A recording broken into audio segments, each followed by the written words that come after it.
Maithili express की शानदार प्रस्तुति।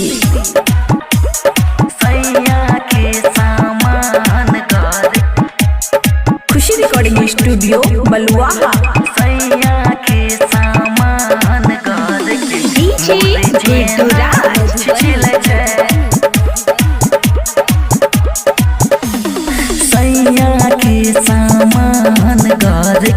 मुरी जेना छिछिल छै सैया के सामान घर के मुरी जेना छिछिल छै कनिए का भीतर गेला पर डलडा जेना पिघल छै सैया के सामान घर के मुरी जेना छिछिल छै सैया के सामान घर खुशी रिकॉर्डिंग स्टूडियो बलुआहा।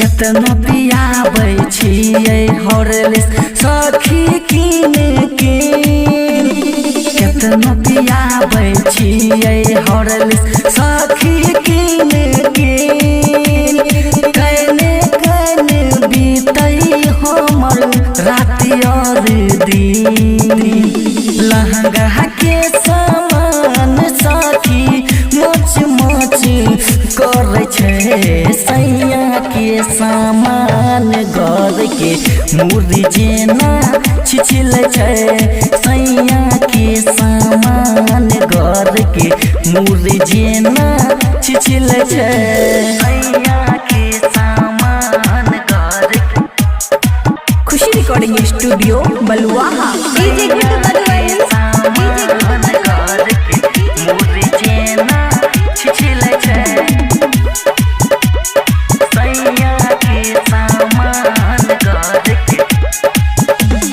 पत्नी तो हमर सखी खुश खूब रहे पत्नी तो हमर सखी खूबे खुश रहे बबुआ राहुल देवरा नहीं कलियो लेम चूस चूसबै छै संतोष साजन अमन जी के मन नहीं ठहर छै सैया के सामान घर के मुरी जेना छिछिल छै सैया के सामान घर के मुरी जेना छिछिल छै कनिए का भीतर गेला पर डलडा जेना पिघल छै सैया के सामान घर के मुरी जेना छिछिल छै सैया के सामान घर